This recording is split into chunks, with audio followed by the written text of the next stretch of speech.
Hoje então a gente conversa um pouquinho sobre duas biografias diferentes sobre Maria Antonieta, né? A gente conversa um pouquinho sobre Maria Antonieta biografia, escrita pela Antonia Fraser, e também Maria Antonieta Retrato de uma Mulher Comum, escrita pelo Stefan Zweig. E bem, vamos começar então pela biografia escrita pela Antonia Fraser. Esse livro foi publicado em 2001 e em 2006 saiu um filme baseado neste livro, né? Vou deixar a capinha aqui do lado, né? Também chamado Maria Antonieta. Quem faz o papel da Maria Antonieta nesse filme é a Kirsten Dunst. Esse foi um filme da Sofia Coppola que fez bastante sucesso na época. Eu gosto bastante desse filme, mas então, este livro aqui, na verdade, tem aquela proposta de mostrar para o leitor a mulher real por trás do mito, certo? Aqui, na introdução, a autora diz o seguinte: para escrever esta biografia, tentei não permitir que o túmulo sombrio se fizesse sentir cedo demais.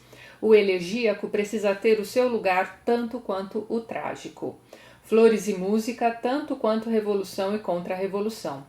Acima de tudo, tentei, pelo menos até onde foi humanamente possível, contar a dramática história de Maria Antonieta sem antecipar o seu terrível final. E bem, né? Acho que todo mundo conhece aí o final da Maria Antonieta, todo mundo deve ter estudado pelo menos um pouquinho de Revolução Francesa na escola, então a gente sabe que esta rainha teve sim um fim bastante trágico, foi decapitada então em decorrência da Revolução Francesa, tá certo? Então a ideia aqui neste livro é que o leitor acompanhe toda a trajetória, né? De arquiduquesa da Áustria, a rainha da França, passando também por sua decapitação, seu fim trágico, né, na Revolução Francesa.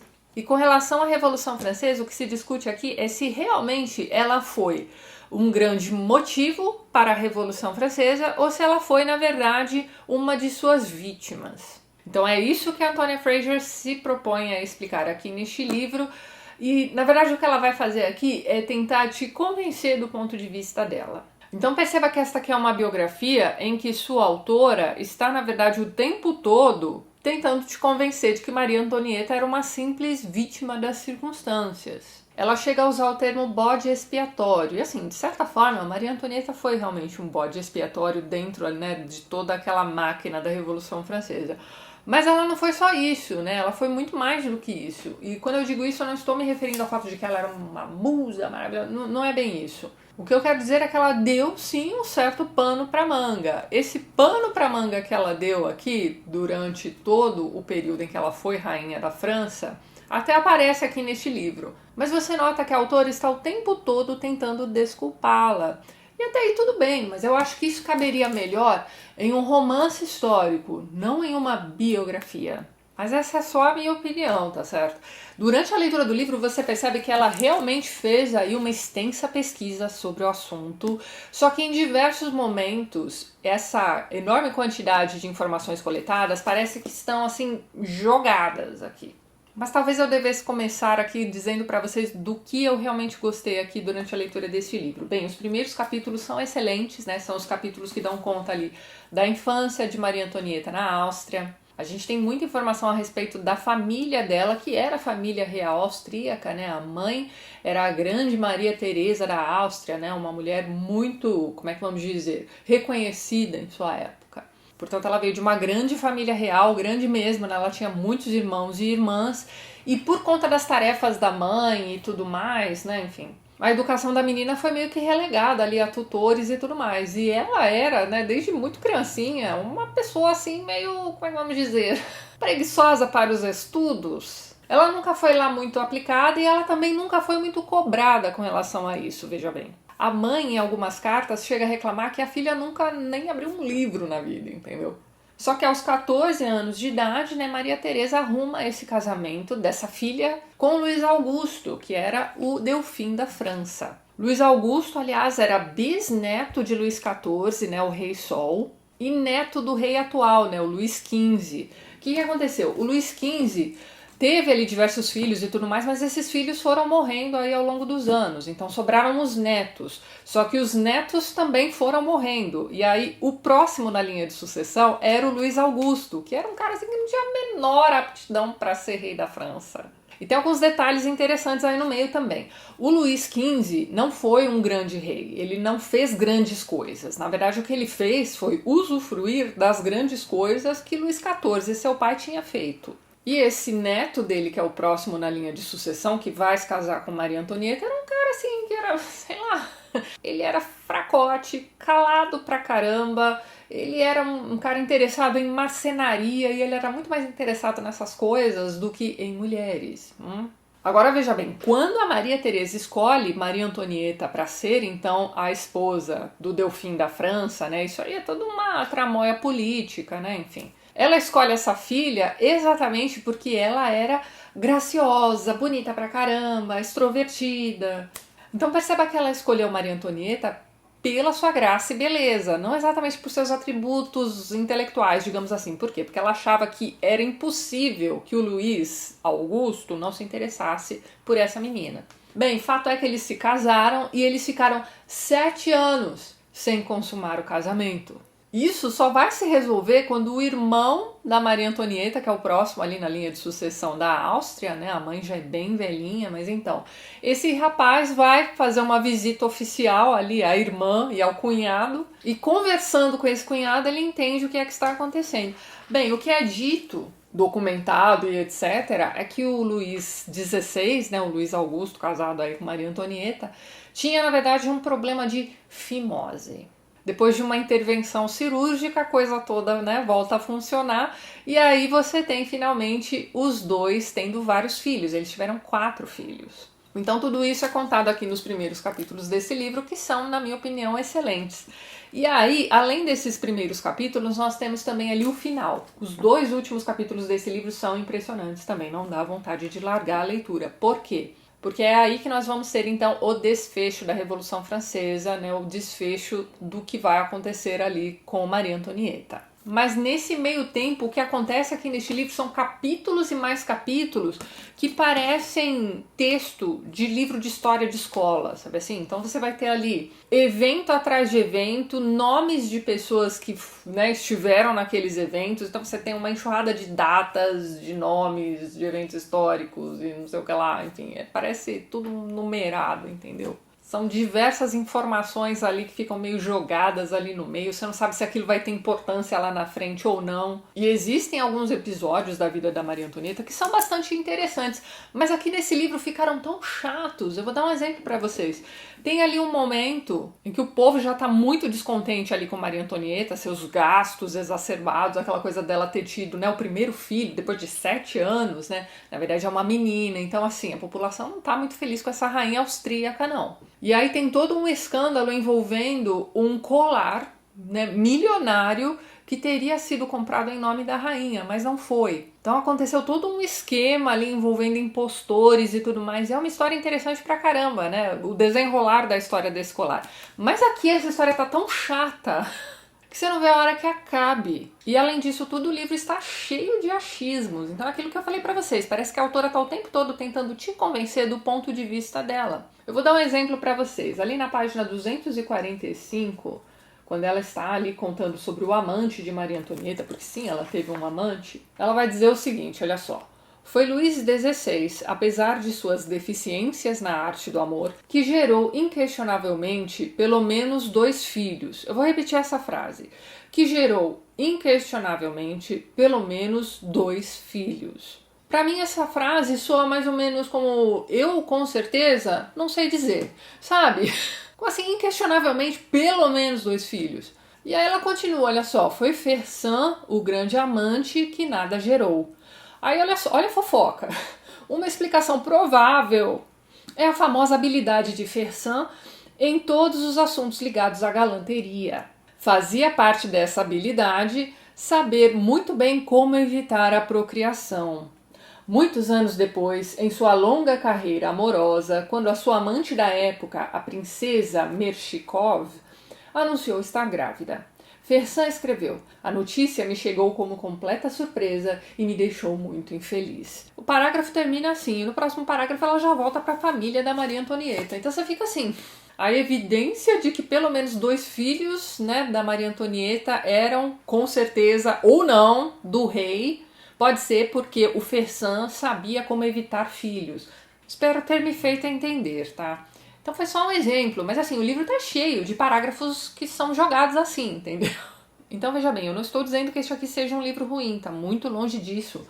Mas esses achismos, essa, né, sei lá, esse elencar de diversos, né, eventos e nomes de pessoas que estiveram lá e datas e não sei o que, né, não são importantes para a história, tornam essa leitura aqui muito arrastada. Agora, este livro aqui, Maria Antonieta, Retrato de uma Mulher Comum, do Stefan Zweig, já é outra coisa, minha gente. Esta biografia aqui, que foi idealizada e escrita durante o ano de 1931 e foi publicada em 1932, é um dos melhores livros que eu já li na minha vida. Sem brincadeira. E não é assim, uma das melhores biografias, não. É um dos melhores livros que eu já li.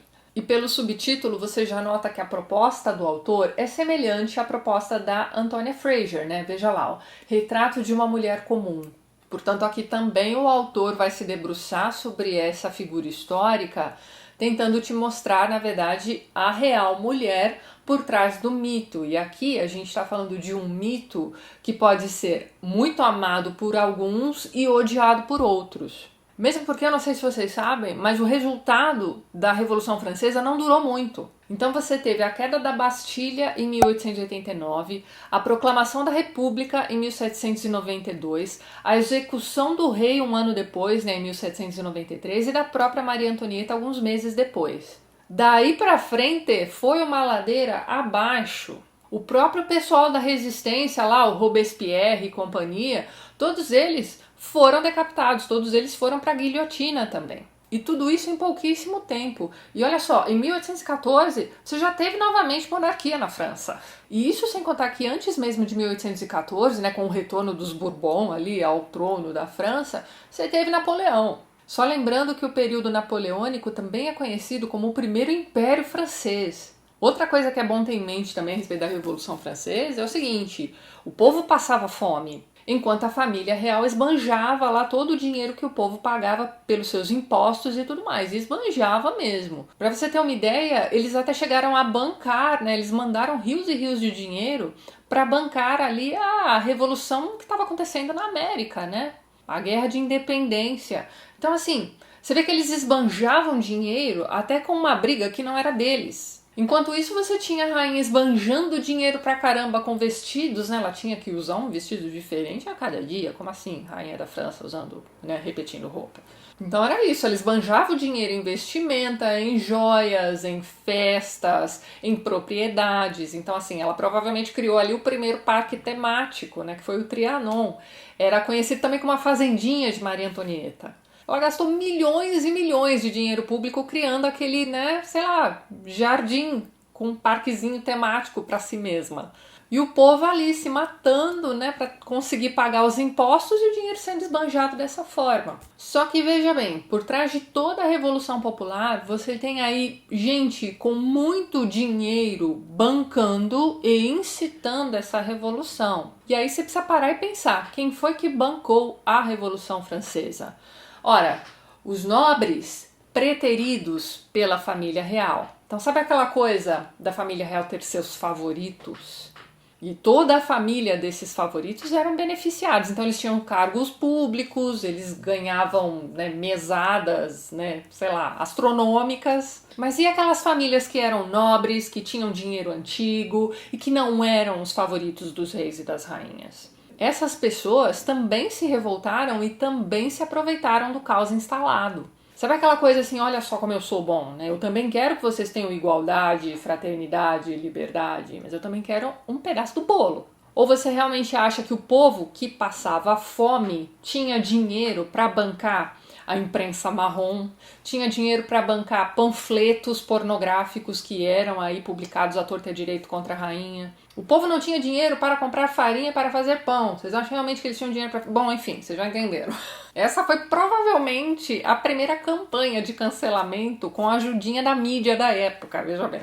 Esses panfletos eram o que havia de pornográfico na época. Então você tinha ali diversas caricaturas, desenhos, entendeu? Você tinha ali também histórias a respeito de práticas lésbicas da rainha com suas favoritas, né, suas damas de companhia. Você tinha também ali histórias a respeito de orgias, das quais ela participava ali com seus amantes. Ela era chamada de prostituta pra baixo. Isso aí durou anos. Então, quando eles foram presos, né, toda a família real, dali a pouco você teve a execução do rei, a rainha foi executada meses depois. Depois da execução do rei, você teve também o isolamento da Maria Antonieta. Então, ela ficou sozinha em sua cela, né? Seus filhos foram parar em outros lugares. Então, depois dessa separação dos filhos, foi muito fácil pegar o menino, né, que seria ali o próximo rei, né, o filho dela, e convencê-lo a dizer que quem o ensinou a se masturbar, veja bem, foi a própria mãe. E essa foi uma das acusações mais cabeludas que fizeram contra Maria Antonieta durante seu julgamento.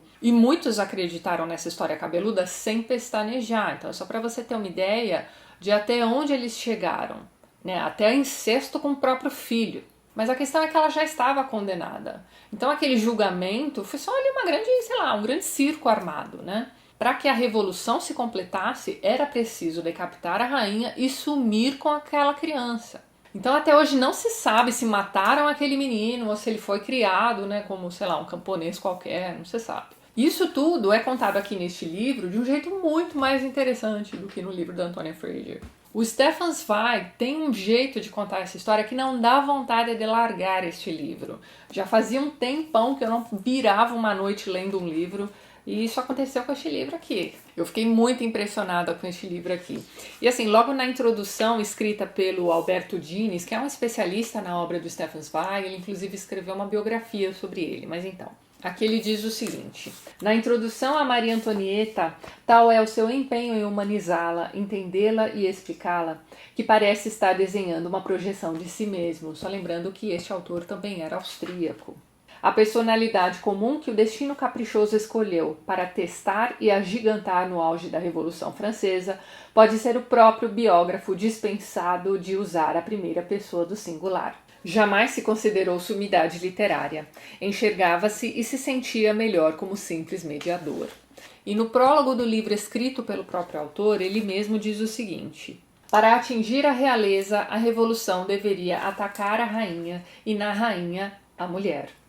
Ora, a verdade e a política raramente habitam sob o mesmo teto, e onde uma personagem está prestes a ser cunhada para fins demagógicos, é de se esperar pouca justiça da parte dos cúmplices subservientes da opinião pública. Contra Maria Antonieta, nenhum meio foi poupado, tampouco nenhuma calúnia, no intuito de levá-la à guilhotina. Todos os vícios, todo aviltamento moral, toda sorte de perversidade foram atribuídos à loba austríaca, sem comedimento algum em jornais, panfletos e livros. Até no próprio recinto da justiça, na sala do tribunal, o defensor público comparou pateticamente a viúva Capeto, como ela foi chamada no final da vida, né, às mais famosas mulheres dissolutas da história, como Messalina, Agripina e Fredegunda. Mais decisiva ainda foi a reviravolta, olha isso, quando em 1815, novamente um Bourbon ascendeu ao trono da França. Para bajular a dinastia, torna-se necessário retocar a diabólica imagem com cores mais benevolentes. Então aquelas mesmas pessoas, né, que sobreviveram e que viram tudo aquilo, né, toda aquela difamação feita contra a rainha, agora que os Bourbons voltaram, né, ao trono da França, precisavam dar ali, né, dizer, não foi bem assim. Nenhuma representação de Maria Antonieta nessa época aparece sem a moldura de uma nuvem de incenso e uma auréola sagrada. Virou santa, né? É isso, ela tá longe de ser um anjinho de candura, mas ela também teve sua parcela de culpa. Ela foi meio bobona, ingênua, egoísta, só se interessou por política depois que a vaca foi pro brejo, então assim, ela deveria ter se interessado, né, pelas decisões que o marido tomava, né, já que ele era meio paspalhão mesmo e fazia o que os outros mandavam. Inclusive sobre o casal, o autor também faz umas observações bem interessantes. Aqui na página 99 ele diz o seguinte, Maria Antonieta e Luís XVI, com todas as suas qualidades e características, constituem uma antítese verdadeiramente exemplar. Ele grave, ela leve. Ele desajeitado, ela flexível. Ele rígido, ela maleável. Ele apático, ela agitada e nervosa. E do ponto de vista psicológico, ele indeciso, ela de rápidas decisões. Ele de reflexão lenta, ela espontânea nos sims e nos nãos. Ele um fervoroso beato, ela ditosamente apaixonada. Ele humildemente modesto, ela conscientemente coquete. Ele pedante, ela agitada. Ele econômico, ela esbanjadora. Ele extremamente sério, ela extremamente frívola. Ele navio pesado em maré adversa, ela espuma na dança das ondas. Ele sente-se melhor sozinho, ela em companhia agitada e ruidosa. Com satisfação bárbara e animal, ele gosta de comer muito e de beber vinhos encorpados. Ela nunca toca o vinho, come pouco e depressa. O elemento dele é o sono, o dela a dança. O mundo dele é o dia, o dela a noite. Assim, os ponteiros de seus relógios vitais andam em direções opostas como o Sol e a Lua. Às 11 horas, quando Luís XVI se recolhe para dormir, é então que Maria Antonieta começa de fato a vibrar. Hoje nos salões de jogos, amanhã num baile, sempre num lugar diferente. De manhã, quando ele já passou horas cavalgando a perseguir a caça, ela apenas começa a despertar. Em parte alguma, em ponto nenhum, seus hábitos, suas inclinações, seus horários se cruzam. Na verdade, Maria Antonieta e Luís XVI passaram grande parte de sua existência numa via par, assim como também, quase sempre, para desgosto de Maria Teresa, lita par, né, em camas separadas. É isso. Eles eram muito diferentes, né? Foi um casamento arranjado, um casamento político, né? Enfim, e aí tinha como ela não ter um amante em algum momento da vida, não é mesmo? E ela realmente teve um cara por quem ela foi muito apaixonada, um rapaz chamado Fersan, como eu já tinha comentado com vocês. E sobre esse amante da rainha, na página 259, o autor diz o seguinte, ó. Uma série de cartas de Maria Antonieta anotadas no livro de correspondências como cartas de Josefina, era assim que ele a chamava, não é mesmo? Para não dar na cara, né? Enfim. Desapareceu. Então essas cartas desapareceram. Assim como o diário de Fersan sobre os anos decisivos. E mais curioso ainda, nas cartas há linhas inteiras substituídas por pontinhos. Uma mão qualquer mexera assintosamente no acervo, e sempre que o material epistolar antes completo é adulterado ou destruído por descendentes, não nos livramos da suspeita de que fatos foram eclipsados com o propósito de uma pálida idealização. Mas guardemo-nos de opiniões pré-concebidas, mantenhamos-nos frios e imparciais. Olha aí o trabalho do biógrafo. Em nenhum momento ele tenta te convencer de nada, ele até diz assim, olha só, vamos duvidar aqui dessas cartas, porque elas foram adulteradas pela família. Então, quando a monarquia volta na França, você tem de novo ali os Bourbons ali no trono, foi feito todo um trabalho de apagar qualquer coisa que pudesse manchar a honra da rainha. Veja bem. Mas provavelmente quem mexeu nessas cartas do Fersan foram seus próprios descendentes. Então, assim, houve todo um trabalho para idealizar aquela rainha e também seu amante. Então, do jeito que a coisa ficou hoje em dia, né, se você observar essas cartas da forma como elas estão agora, parece que foi ali um amor cortês, né, uma relação platônica. Mas não é bem isso. Stephens vai observar essas cartas e vai deduzir ali o que poderia estar por trás desses pontinhos, né, que colocaram ali nas linhas rasuradas. Ele vai até dizer que com o equipamento apropriado, hoje em dia você consegue até reconstituir, né, esses trechos riscados. E na verdade ele está se referindo à época em que o livro foi escrito, né, comecinho da década de 30. Imagine hoje em dia o que não é possível fazer com essas cartas. Então você vê que aqui o autor dessa biografia não desculpa a rainha. E é exatamente por não desculpá-la que ele acaba humanizando ainda mais essa figura. Olha o que ele diz na página 265. Ó. Quem gosta de ver as coisas de maneira clara, enxerga a situação com clareza. Maria Antonieta, casada por razão de Estado com um homem pouco amável e nada cativante, reprime durante anos sua necessidade psicológica de amor em favor do dever conjugal. Porém, assim que deu à luz 2 filhos homens, herdeiros do trono, portanto de inquestionável sangue Bourbon, para a perpetuação da dinastia, considera terminado seu dever moral ao Estado, à lei, à família, e sente-se, enfim, livre. Após 20 anos sacrificados à política, na última e trágica hora, a mulher que passou por tantas vicissitudes resgata para si o direito puro e natural de não mais se recusar ao homem tão amado, que é para ela tudo. Amigo e amante, confidente e companheiro, destemido como ela e disposto a compensá-la por seu sacrifício. Como são pobres todas aquelas hipóteses artificiais a respeito da rainha docemente virtuosa, comparadas à realidade clara de seu comportamento, e como degradam sua coragem humana e a dignidade de sua alma aqueles que querem a todo custo defender a honra real. Pois nunca uma mulher é mais honrada e nobre do que quando obedece livremente a seus sentimentos inequívocos, reprimidos durante anos. Nunca uma rainha é mais soberana do que quando age da maneira mais humana. Sobre a Revolução Francesa, na página 389, o autor diz o seguinte, Na Revolução Francesa, como em qualquer outra, distinguem-se claramente dois tipos de revolucionários. Os revolucionários por idealismo e aqueles movidos por ressentimento. Aqueles que tiveram uma situação melhor que a massa desejam elevá-la até seu nível, melhorando a educação, a cultura, a liberdade, sua maneira de viver. Os outros, que sempre tiveram uma situação ruim, querem vingar-se dos mais afortunados e procuram exercer seu novo poder, prejudicando os antigos poderosos. Essa concepção, por estar baseada na duplicidade da vida humana, é válida para todas as épocas. Na Revolução Francesa, a princípio, prevaleceu o idealismo. A Assembleia Nacional, composta por nobres e burgueses, os notáveis do país, queriam ajudar o povo, libertar as massas. Porém, a massa libertada, a violência desenfreada, volta-se logo contra os libertadores. Na segunda fase prevalecem os elementos radicais, os revolucionários do ressentimento. E para estes o poder é novo demais, a fim de que pudessem resistir ao prazer de desfrutá-la à fartura.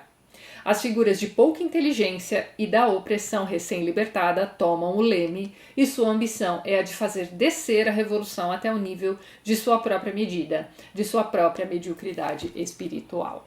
É aquilo que eu falei para vocês, depois da decapitação da rainha, pronto, acabou o que eles queriam fazer, e agora? Foi uma ladeira abaixo. Mais pra frente ele continua, olha só. Agora, assim parece, a revolução atingiu seu objetivo. O rei foi deposto, renunciou sem contestação e calado habita sua torre, com mulher e filhos. Porém, toda revolução é uma bola sempre em movimento. Quem a estiver guiando e deseja continuar a ser seu guia, deve correr com ela sem descanso, à maneira dos acrobatas, para manter-se em equilíbrio. Não há como parar um eterno movimento. Sabe disso cada um dos partidos, temendo ficar para trás dos outros. A direita teme os moderados temem os da esquerda. A esquerda teme seus próprios extremistas, os girondinos. Os girondinos, por sua vez, os partidários de Marat. Os líderes temem o povo, os generais, os soldados. A convenção, a comuna. A comuna, as sessões. E esse medo contagioso de um grupo em relação ao outro impele sua energia interior a uma corrida inclemente. Foi apenas o temor de parecer moderada que empurrou a Revolução Francesa para além de seu objetivo propriamente dito, ao mesmo tempo imprimindo-lhe o impulso de uma torrente que leva tudo e a si própria de roldão. Seu destino é derrubar todos os períodos de pausa que determinara para si. Suas metas, uma vez atingidas, devem ser ultrapassadas. A princípio, a Revolução pensou ter cumprido seu papel com a neutralização e a deposição do rei.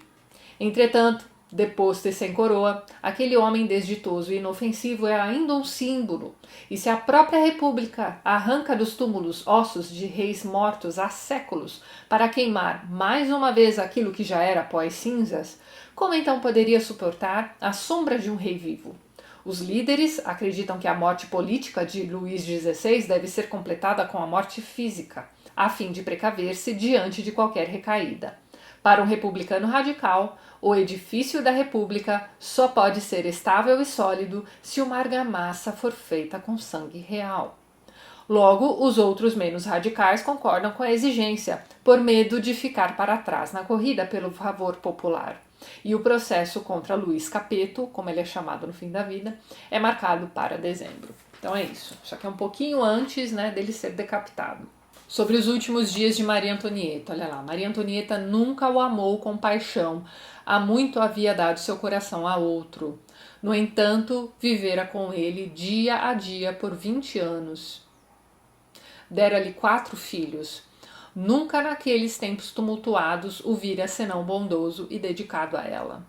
Mais intimamente ligados do que jamais o foram nos anos de despreocupação, aquelas duas criaturas unidas para sempre apenas por uma razão política de Estado tinham se aproximado nas horas sombrias na torre, por um túmulo de desgraças e padecimentos comuns. Além disso, a rainha sabe, logo deverá segui-lo e galgar o último degrau. Ele apenas a antecedeu por um átimo.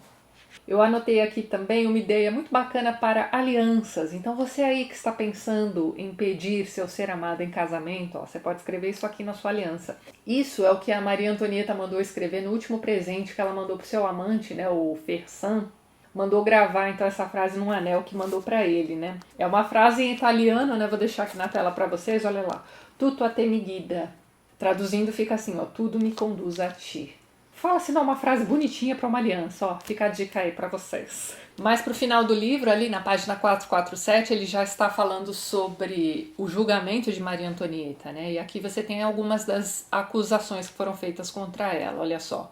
Ela teria, antes da Revolução, mantido contatos políticos com o rei da Boêmia e Hungria, dilapidado de maneira pavorosa as finanças da França, o fruto do suor do povo para seus prazeres e intrigas, com a cumplicidade de ministros infames, e enviar ao imperador milhões para que fossem utilizados contra o povo que a alimentava. Desde a Revolução ela conspirara contra a França e negociara com agentes estrangeiros, induzir o rei e seu consorte ao veto. E aí depois vem aquele monte de intriga e difamação, né, os amantes, né, o incesto com o próprio filho, não sei o que lá, olha. E o autor encerra sua biografia da seguinte forma: por sermos mais livres em nossa concepção a respeito dos direitos humanos e morais de uma mulher, mesmo que ela seja, por acaso, também uma rainha, nosso caminho em direção à sinceridade é mais próximo e menor nosso temor diante da verdade psicológica. Não acreditamos mais, como as gerações anteriores, que para conquistar o interesse por uma figura histórica era necessário à tout prix, né, a todo custo, idealizar, adocicar ou heroicizar seu caráter, ocultar traços de caráter essenciais e enfatizar outros de maneira trágica. Não se trata de endeusar, mas de humanizar. Eis a lei máxima de toda a psicologia criadora. Não desculpar com argumentos artificiosos, mas esclarecer, eis forçosamente sua tarefa. Foi isso que se tentou aqui realizar com um caráter mediano, que deve sua aura atemporal apenas a um destino extraordinário, e sua grandeza interior somente a uma desgraça incomparável, e que, pelo menos o espero, merece sem qualquer exagero, pela sua relatividade humana, conquistar o interesse e a compreensão de nosso tempo. Então é isso, pessoal. Achei um livro maravilhoso, não dá vontade de largar. Cada um dos causos que ele vai contando aqui sobre a rainha é um mais interessante do que o outro. Então, assim, a forma como ele conta lá do desenrolar do caso do colar é interessante pra caramba. Sobre a construção do Trianon também ele dá diversos detalhes, né? Ele vai analisando quantos milhões e milhões foram usados ali de dinheiro público para a construção daquele parquinho temático da Maria Antonieta. As tentativas de fuga da rainha também são interessantes pra caramba. Tem uma dessas tentativas, inclusive, tentativa essa feita por nobres, né, e tudo mais. Então, assim, fizeram toda uma tramóia pra tentar tirá-la de lá. E tudo isso é contado aqui de um jeito tão legal. E assim, antes dele começar a contar essa história, ele vai dizer que essa história que ele vai contar poderia muito bem ter sido contada por um Alexandre Dumas, né, o escritor lá dos Três Mosqueteiros e por aí vai, né. E aí o interessante é que pra contar esse caso da fuga da rainha, ele conta emulando o Alexandre Dumas. E ficou legal pra caramba, né? Um livro interessante de cabo a rabo. Cara, que livro maravilhoso. Mas então, esse livro aqui ainda conta com uma cronologia histórica, né? Aquele resumão ano a ano, né? Do que se passou ali com Maria Antonieta. Depois disso você tem um pós-fácil também escrito pelo Alberto Dines. E aqui ele começa com trechos tirados do diário do próprio Stefan Zweig sobre a escritura de Maria Antonieta. É interessante pra caramba. E neste pós-fácil ele também faz alguns comentários a respeito do filme da Sofia Coppola e também sobre o livro da Antonia Fraser, né? Ele diz o seguinte, olha só. 7 décadas depois dele, né, da primeira filmagem sobre Maria Antonieta, a diretora de cinema Sofia Coppola levou novamente à tela a história de Maria Antonieta, desta vez em cores exuberantes e espetacular trilha sonora contemporânea. A trilha sonora desse filme é realmente espetacular. Em entrevistas, declarou que não leu a biografia de Zweig, por considerá-la rigorosa demais. Preferiu a de Antonia Fraser, mais simpática, entre aspas. Nesta, o nome de Zweig é mencionado apenas na bibliografia. E realmente aqui na bibliografia consultada, né, no finalzinho do livro, a autora coloca ali o nome desse livrinho aqui do Stefan Zweig. Mas assim, ela preferiu este livro porque ele é mais simpático, né? A capa é cor-de-rosa, né? Enfim. Mas falando sério agora, gente, se você já leu esse livro aqui, ó, e pensa assim, não vou ler outra biografia de Maria Antonieta, já conheço a história. Sério, experimente este livro aqui, eu tenho certeza de que vocês vão adorar esse livro. Ele é infinitamente mais bem escrito, concatenado, você não tem nenhuma informação solta.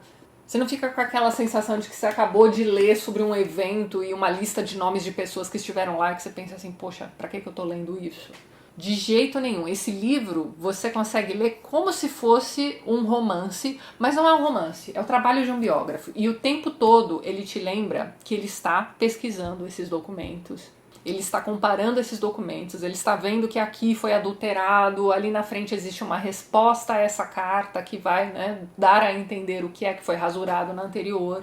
Então, além deste livro aqui ser uma biografia de Maria Antonieta, é também um livro sobre a escritura da biografia de Maria Antonieta. É interessante pra caramba. Disparado, uma das minhas melhores leituras desse ano, periga ser a melhor, né? Enfim, estamos em agosto ainda, tá meio cedo pra dizer isso, mas olha, já temos aqui um spoiler do meu livro de melhores leituras de 2020. Sério, eu não poderia recomendar mais este livro pra vocês. Extremamente bem escrito, interessante pra caramba. Olha só, é um livro que eu comecei a ler pensando assim, poxa, vou ler mais uma biografia de Maria Antonieta, já li uma, sei lá, um mês atrás. Mas é outro livro, é outra experiência de leitura muito melhor do que esta aqui, na minha opinião, tá, gente? Então é isso. Fica a dica aqui dessas duas biografias, vou deixar os links lá embaixo na descrição desse vídeo para onde vocês podem encontrá-las. Reforço minha recomendação deste livrinho aqui. Quero ler tudo que este homem escreveu, vocês não estão entendendo. Mas é isso então, pessoal. Vejo vocês nos próximos vídeos do canal. Um beijo grande e até mais.